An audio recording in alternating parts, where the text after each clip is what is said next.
Mga kababayan, kamusta po? Si Kamanong po, nagbabalik naman po muli para po magkomento po sa inyo dito po sa Tambayan Makabayan. Magandang umaga po muna sa inyo, tanghali, hapon, gabi, at madaling araw po sa atin lahat. Sana po nasa maayos po tayong kalagayan, mga kababayan. Magumpisa na po tayo mga tambay, komentuhan po natin. Ito pong banat ni Ted Pailon, mga tambay, sa gobyerno. At komentuhan po natin ito pong kanyang banat, mga kababayan. Pakinggan po natin siya. Oo, nawalang galang lang po kasi, di ba, hindi naman maitatanggi. Kadalasan, iba ang ginagawa sa sinasabi. Di ba? Nabudol na kayo eh. So medyo dapat magtanda na po tayo. Ano sabi? Ayon po kahapon kay Palace Press Officer Attorney Claire Castro, hinihiling ng Pangulo sa Kongreso na bigyang prioridad ang pagpasa ng, isa-isahin po natin yan, trending po ito kahapon, Anti-Dynasty Bill, Independent People's Commission Act, kasama rin ang Borderless System Reform Act, Citizens Access and Disclosure of Expenditures for National Accountability o Cadena Act. Aba, Di ba nabudol na kayo? Oo. This is nabudol na kayo eh. So medyo dapat magtanda na po tayo. Oo, huwag tayong agad-agad papalakpak. Hindi po ba? Kasi ngayong panahon ito, lahat na gagawin para magpabida. Kasi hindi maitatanggi, yumayanig na ngayon sila. Mga kapatid, huwag tayong magpakatanga. Mga kapatid, huwag tayong basta maniniwala. Kasi magandang halimbawa dito, ICI, girl. Di ba nung sinasabi, gagawa ng independent commission, mag-iimbestiga para mapanagot ang dapat managot, makasuhan ang mga dapat makasuhan, makulong ang dapat na makulong, ICI, bumuo ng ICI. After 3 months, ano ang sabi ng Babe Singson? Para kaming mga tinasubong sundalo na sumabak sa gera na walang bala. Nakita ho ninyo? Hindi ba? Lumabas ang katotohanan na bumuo ng ICI, hindi talaga para magkaroon ng transparent at malalimang investigasyon para lamang makontrol ang narrative, ang mga kwento, and hindi talaga makapag-imbestiga kasi wala naman pong suportang ibinigay. Ang column ngayon ni Jaris Bonta, basahin po ninyo. Malacanang continues to scam us 92 million PhilHealth members. PhilHealth members. Ang ganda ng explanation. Grabe, no? Opo. Tsaka ito ko yung mga kwentada na Yan. Totoo po yung mga tambay mga bayan. Yan, katulad po yung issue po ng PhilHealth na sinasabi ni Manong Ted Pailon, mga tambay. Talagang totoo po yun, mga tambay. Na lahat po gagawin nila para po tayo ay lukuhin at paasahin na naman, mga tambay. Kaya nga po yung sinasabi niya, para lang itong magpabida na magpabida. Hindi po ba? At syempre po, lahat ay gagawin nila para mailihis ang issue nila. Hindi po ba? Kaya nga sinasabi po ni Manong Ted Pailon, nabudol na tayo eh. Di ba? Binudol na nila tayo. Di ba? Tapos ngayon, magpapakatanga na naman tayo. Hindi po ba? Yan, katulad po yung sinasabing yung priority daw po na para daw po maisabatas yung anti-dynasty law o sinasabing anti-dynasty bill, mga tambay, yung Independent People Commission Act, yung Party List System Reform Act, at yung Citizen Access and Disclosure, mga bayan. Nakita nyo po? Kahit po yan ipasa nila na ipasa, mga bayan. Mga bayan, meron po bang malaking tulong yan? Makapag-re-resolve po ba yan na nangyayari po nating kahirapan dahil sa laganap na korupsyon, mga kabayan? Masusolusyonan po ba niyan? Ano po ang pakinabang sa ngayon na mga bill na yan? Hindi po ba? Nasa tao po yon. Nasa politiko po yon.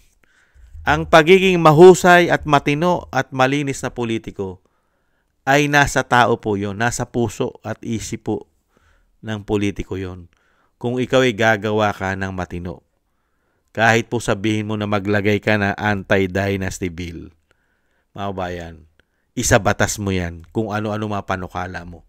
Kung likas naman po sa pagkatao mo, sa lahi mo, na kayo ay magnanakaw at greedy at sakim sa kapangyarihan, may magagawa po ba mga Pilipino? Mga bayan? Kahit nga wala kang lahi kahit ikaw lang ang politiko sa pamilya. Kung ikaw ay gahaman, ganid, sakim, di po ba? Nasa tao po yun. Kaya nga sinuwerte tayo Bakit po? Dahil po ang mga Duterte, sila po, sanay na sanay po sila umayos ng problema ng bansa. Dahil napatunayan po natin yan. Dahil ang bansa natin ay talamak na talamak ang narco-politics at ang pulburon at korupsyon. Di po ba nung umupo si dating Pangulong Duterte, naayos niya? Napakalaking porsyento na naayos at nabago ang ating bansa. Dahil sanay sila, dahil nasa puso't nasa isip nila ang paglilingkod at meron silang pagmamahal sa bayan at sa mga Pilipino. Hindi po ba? Nakita po natin Pilipinas, pinaglingkuran ng 6 na taon.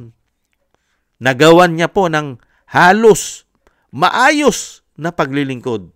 Proteksyon sa mga Pilipino. At napakaraming nagawa. Hindi po ba? Kaya nga po nasa leader yan. Kay dating Pangulong Duterte, hindi tayo nabudol.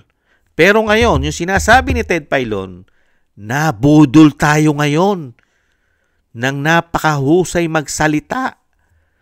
Mabulaklak na salita, napakabait. Pero sa kabila nun, puro kademonyohan pala umano ang gagawin sa ating bansa. Hindi po ba? At may bisyo pa pala ito na pulburon ayon sa kanyang ate. Hindi po ba?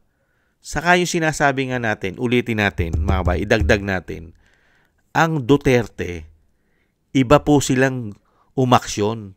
Dahil nga po, sila po yung leader na umaayos at lumilinis ng problema. Bakit po? Yung Davao nga, napakataas po ng problema niyan, insurgent niyan. Di ba? Napakalaki po ng problema ng Davao City. Di po ba? Napakagulo nung mga panahon na ang Davao City ay halos lahat na ay naranasan nila. Hindi po ba? Mga terorista, makakaliwang grupo. Napakahirap na sitwasyon ng Davao City. Pero nakita po natin kung paano po siya umayos, nalinis at ngayon ay progresibo, maunlad na syudad. Di po ba? Naging maayos, maunlad. At napakalakas ng kanilang ekonomiya. Samantalang galing sila sa napaka-worst na syudad. Worst. Magulo. Di po ba? Yan ang kailangan ng bansa.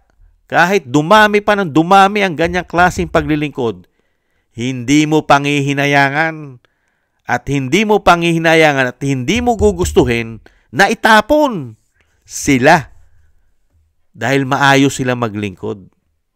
Hindi po ba? Ngayon, yung sinasabi nga ni Ted Filon, puro lang pampubudol, panglihis, para maiba ang issue, pagpababida. Hindi po ba? Kaya wag na po tayo na maging tanga at magpabudol muli sa mga sinasabi nila, sa kanilang mga body language. Hindi po ba? Maging matalino na po tayo, mga kababayan. Tayo rin po kasi ang naglagay sa mga tao na yan. Tayo po. Kaya po tayo rin po ang gumawa ng sinasabing bato na pinukpok natin sa ating mga ulo. Dahil nga po nagpabudol na tayo sa kanila. Kaya wag na po nating ulitin na tayo bubudulin na naman ng mga taong ito. Kaya po tutukan po natin ang dapat tutukan at birahin po ng birahin ang dapat birahin sa mga pinagagawa nila. Dahil itong mga tao na ito, mga bayan, kung ito ay lagi mong hahayaan ang ginagawa nila sa atin, ay patuloy at patuloy na gagawin po nila ang kanilang masamang gawain. Cancer na yan. Kaya nga sinasabi ni Kiko Barsaga, cancer ang ating bansa, ang ating politika, magmula nung pumasok ang binagoong Pilipinas, ay naging cancer stage 4 ang sinasabi ni Kiko. Mga kabayan, nabawasan ni dating Pangulong Duterte ang stage 4 cancer sa ating bansa ng 6 na taon. Pero ngayon, lumala. Balik na naman, stage 4. At napakahirap gamutin ngayon ang korupsyon sa ating bansa. Bakit? Magmula sa puno pati ang presidente nagnanakaw daw umano Ayon kay Saldico, bilyon-bilyon ang ninanakaw.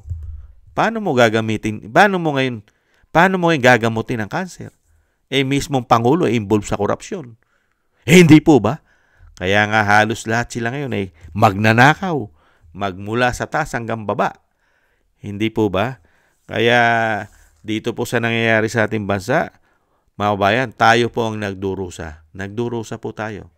Dahil ang kahirapan po ay nasa atin ang impact. Wala naman po ang impact nasa kanila Dahil nasa kanila ang pera natin Ang lahat ng nangyayaring problema, kahirapan sa ating bansa ngayon, sa atin po lahat yan. Tayo ang may karga-karga niyan. Tayo ang nagsasakripisyo at naghihirap. At yung sinasabing sila ay lumalamon kahit 10 beses isang araw kaya nilang gawin. Samantalang tayo, 1 beses isang araw ay hirap na hirap pa tayo dahil sa hirap ng buhay sa panahon ngayon. Hindi po ba mga kabayan? Kaya maging aral na po sa atin mga kabayan. Ang paglilingkod po nila ay maging aral na po sa atin na sana po ay wag na po tayong magpabudol muli sa mga ganitong klaseng lahi at politiko, mga kababayan. Wala pong patutunguhan ng bansa natin. Sila po ang maraming patutunguhan. Unang-una, ang pera po natin ay dinadala pa nila sa labas ng bansa umano. Ini-invest pa nila. Hindi po ba? At binibili pa nila ng kung ano-anong ari-arian sa ibang bansa, mga kababayan. Ganyan po kawawalang at kadidemonyo ang mga taong yan umano. Yan po mga tambay, ang banat po ni Ted Pailon sa gobyernong ito, mga kababayan. Nabudol na tayong muli. Matuto na po tayo. Maraming salamat po mga tambay sa gusto po ng ating tambayan mga kabayan sa YouTube at TikTok. At ganoon din po sa mga subscribers po natin. Thank you po sa mga nagko-comment, like, share, and subscribe. At shoutout po sa mga nagbibigay po ng tulong at biyaya.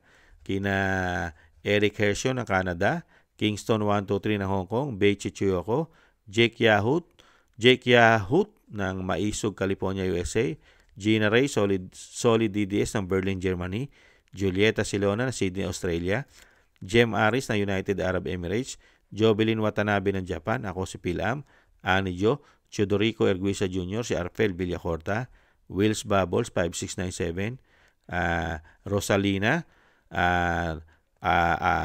at Michelle Yamaguchi Vlog, Norma Garcia, Gay at Siena, Tatay Nick ng Canada, at Nancy Lumampao. Thank you po sa inyo mga kabayan. Shoutout po sa inyo lahat. Ingat po kayo sa inyo pong mga paggawa. At syempre po, manalangin po tayo mga tambay na tayo po lahat ay maingatan, ang ating buong sambayanan at ang pamilya Duterte, na maingatan po tayo sa kapahamakan at madugtungan pa po ang buhay at kalakasan ng dating Pangulong Duterte at makalabas na po siya sa lalong mabilis. Thank you po sa mga dasal mga kabayan. Sa muli po, ingat po tayo. Paalam po muna. Bye-bye.